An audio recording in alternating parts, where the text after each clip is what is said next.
finger. That fucking hurt.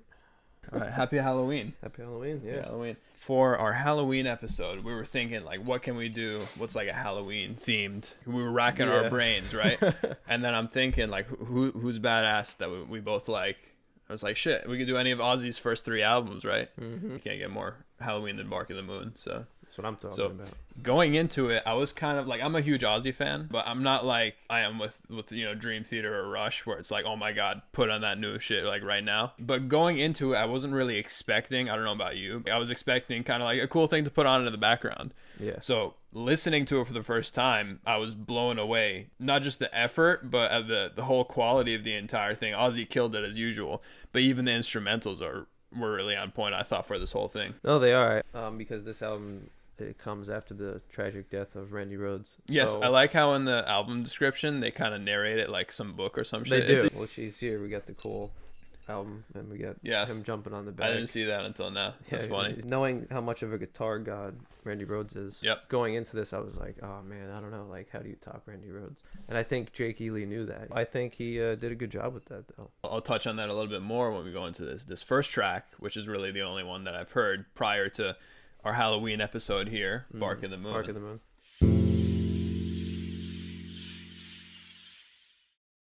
This is one of, I think, Ozzy's most iconic songs. Like, when you think Ozzy, you think, Crazy Train, Over the Mountain, and Bark of the Moon is among that company. Jake Ely had huge shoes to fill on this one, and I think he killed it. There's actually been I think I read somewhere, some disputes over the credit that he got on the album, because on there it doesn't list anyone except for Ozzy, right, with the album credits. Yeah, I can explain that. So, I love Ozzy. He's awesome. Mm-hmm.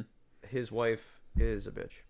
Sharon is a bitch. Sharon. She is a mastermind in business and music production. Her dad's a producer. Yes, that's how they met. She screwed all of them except Ozzy out of royalties and rights.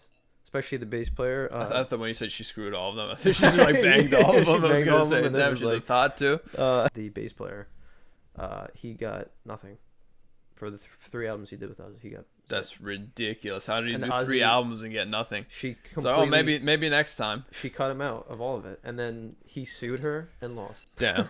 And Ozzy actually felt bad. Should have hired Harvey Specter. Yeah, no. Unfortunately, Sharon is she's on The View. I mean, that answers that question. When I found out about that, I lost like a lot of respect for Sharon and a little bit for Ozzy, because I mean, like, he could have been like, well, the thing with Ozzy is he's kind of high out of his fucking mind, so he doesn't really he doesn't know what's going on, right? You ask him if he's sober now, and he says, "I'm sober." You could have been like, Sharon, he needs to give him money, Sharon. But it was a crazy bold move having Jake Ely start off the album with that riff, which I think is one of the most iconic in Ozzy history, including Sabbath. I think. I mean, that's tough with Sabbath. No, I still think it is. And the thing that I love about Ozzy's voice, and we kind of went into this with the Maiden review, is that I love how like clean it sounds. Like, it's weird to describe Ozzy's voice as clean, but you know what I mean by that? It's not like the operatics that Bruce Dickinson does, which I'm not a huge fan of, and James LaBrie does it too. I don't like when he does it either. But with Ozzy, his voice is just like clean as hell. You know what I mean? He hits every note.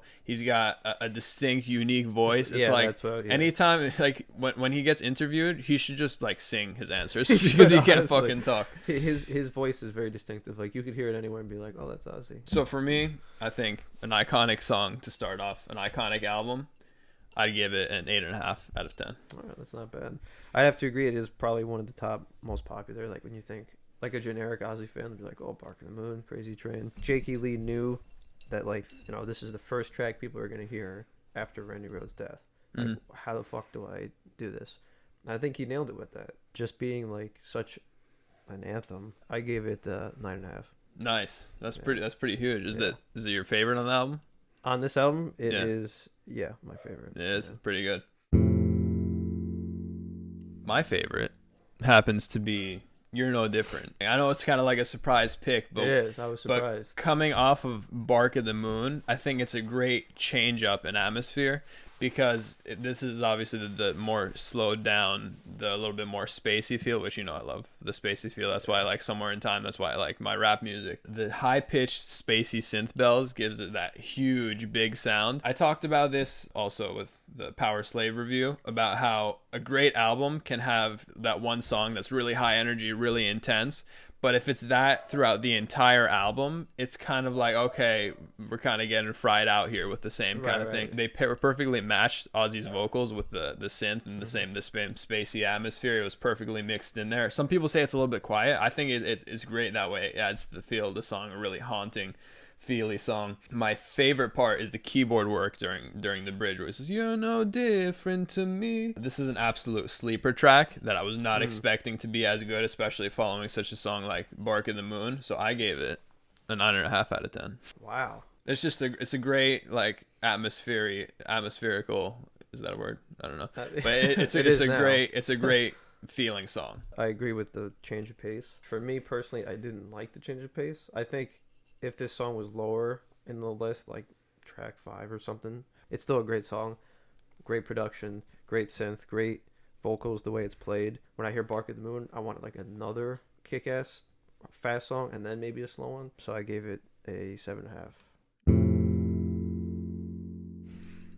Figure out how to scroll with these things. Yeah, I don't have too much to say about this one, but I think it really showcases why Ozzy has been one of the most successful solo artists in rock. His standout voice over what's at this point of the album becoming a kind of formulaic instrumental. By no means is it bad, but it's in the same vibe and similarity as Bark of the Moon. Mm-hmm. So I think what really puts this song over the edge and makes it a great song is, again, Ozzy's performance, and that's why his name is on the band. But this is a great one to just put on if you're working out or if you're having a party or something, so I gave it a 7 out of 10. The beginning guitar is awesome. I just think it continuously gets better as the song goes on, and I'm a little sad when it ends because I want to keep listening to it. So I gave it an 8. Rock and Roll Rebel, another iconic song that I actually had no idea was on this album. But this is a great one. This has always been one of my favorites ever since I was a kid. I think it's the strongest lyric so far, especially like hearing the name Rock and Roll Rebel. I know it's about the rock scene, but some of the lyrics specifically when he says, "They hide behind the laws that they make for all of us." Yep. Right? Doesn't that make sense now? Cool. And also, they'll try playing with your heart because they know it rules your head. Which is so true. The flow he uses on the first couple verses is one of the more memorable. Yet another standout, I think, in just the first half of this album. So I gave that one an 8.5 as well. Like you said, I'd have to agree with lyrics. It's probably the strongest. And I love the main riff that you were discussing. And it's just a great, like, feel-good song. Like, yeah, maybe I am a rock and roll rebel. Like, you know, that's what it makes you feel like. I gave it a 9. Journey to the Center of Eternity, strongest intro, I think, on this track, with the haunting church feel, with the organ and the choir. I think it starts off great. It's kind of like how I felt about Now You See It. It's the instrumental's kind of formulaic. After that, it's like the same thing we've heard from that one, and also Bark of the Moon. Obviously, Bark of the Moon's a different story. Yeah. I don't have too much to say about this one.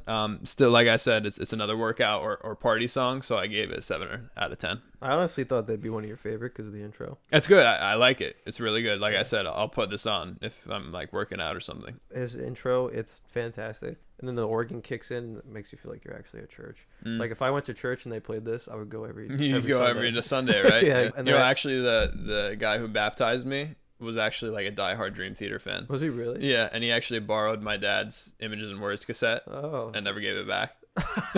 Not very priestly of him. Yeah, if you see this priest, please leave a comment. And I love right when the bells stop and it goes silent and then the guitar kicks in and like there's no present, there's no future, like stuff like that. That was it's definitely one of my favorite on the track, so I gave it 8.5. I think this is Ozzy's attempt at a Beatles song, but I do like how it's a nice change of pace. Like I discussed in the second track, it's like at this point we're kind of getting the same formula over and over again. So now that we're kind of breaking that up, it's refreshing. Not one of my favorites because, like I said, I have a very unpopular opinion about the Beatles, but I do like the placement on the album, and I do like what it does for the album. So that's great, but the song itself is not one of my favorites, so I gave it a 6.5.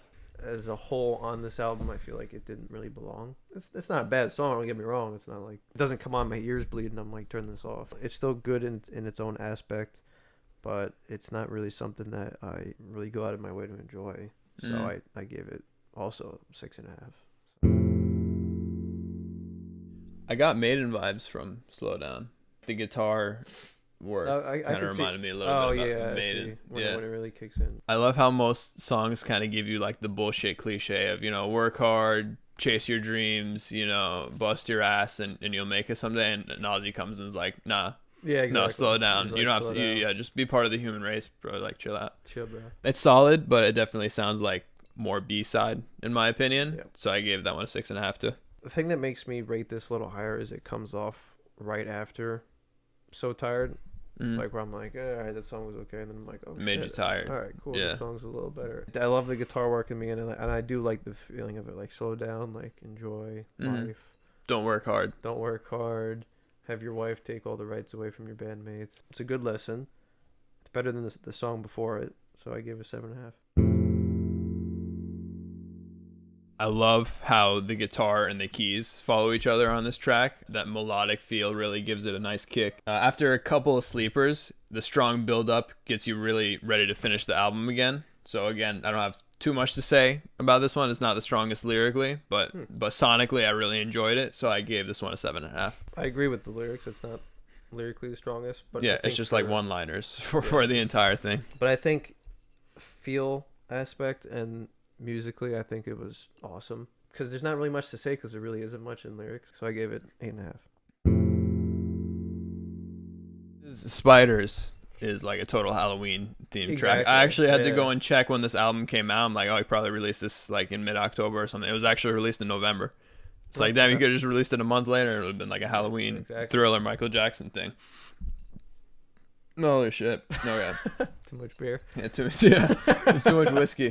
The vibe and the atmosphere, I think, are maximized even if the instrumental isn't as complex and going as hard as it usually is. This is probably, I think, we're getting towards the back end, so this is probably my least favorite. It's not a bad song at all because it's an outstanding album, but I like the Halloween feel of it. So for that, I still gave it a positive rating, 6 out of 10. What would be negative? Under 5? 5 is probably like indifferent, like know, whatever. Yeah, like I can't, I could go either way. 6 is like I liked it, but it's not like my absolute favorite. 7's like is good. 8 is great. 9 is excellent, and then 10 is like come on the floor. Yeah, it really brings the Halloween aspect of it, which is awesome for us. Yeah. I hate spiders, and I think he portrayed the creepy feel of it. Like listening to it the first time, I was like, holy shit, is there a spider like watching me right now? It's not one of my favorites, but I love what it accomplished. So I'd give it a 7.5. Going on to your favorite on the whole album, One Up the B-side. This is the most Ozzy titled song on this whole thing. Like, remember on his latest album, he has Eat Me. And this was One Up the B-side. Yeah, One Up the B-side. Which I kind of like, obviously means up your ass, but like it also is kind of like this is on the B-side. B-track, yeah. Track, yeah. This is definitely a bonus track. You can tell that by listening to it. I didn't think it was like egregious or anything. I really like the chorus harmonies that he puts on himself. Other than that, not much to report here. But I think it's pretty solid, especially for a bonus track, so I gave it a 7. This is my least favorite. Shannon was like, Ozzy, we need something else on the album. And they made this. It kind of sounded like a mess to me. Why do you say mess? It sounded rushed, like they were like they needed it. Sounded like Rush? Oh, that's pretty good. Well, then it'd be awesome. It sounded just like they ran into the studio. They're like, all right, we need like a 3-minute song. Let's go. And they just made it, and they're like, all right, put it on the album. Someone says, oh, Bark of the Moon. I'm not thinking about One Up the B-side. Yeah. I gave it a 6. It's not like, holy shit, turn that off right now. It's like, let's skip this. What are your overall thoughts on the entire thing? Definitely a shocker, because coming off Randy's death, I thought, well, this is it. Like, Ozzy's still good, but without Randy's work, like, it's just going to be like church music. Yeah. It kind of is with Center of Eternity. I think the first 3 albums were his best. And then it was kind of like meh, and then No More Tears was good. And then meh. And then his newest one was actually pretty good. Pretty solid. Pretty solid. I give it a 9. Pretty much took the words out of my mouth. This was, I think the best way to describe it was a surprise. I was expecting going in a good album, but this was much better than I expected. Upon listening through it I think this is like, I listened to this a lot. This is maybe like my 10th listen through before I came on here and reviewed it. Listening to it for the most recent time, it was a little bit less substance than the first couple times I heard it upon further listen, but still a really enjoyable, really good album just to put on, not think about too much, and just work out or like for a party or something. Ozzy, obviously a legend, and I don't think he's capable of putting out too much dog shit. No. Like you said, very pleasant surprise. I gave it an 8 out of 10. Oh, nice. We're pretty on the same wavelength. So, happy Halloween again, and watch out for COVID in your candy bag. Yeah.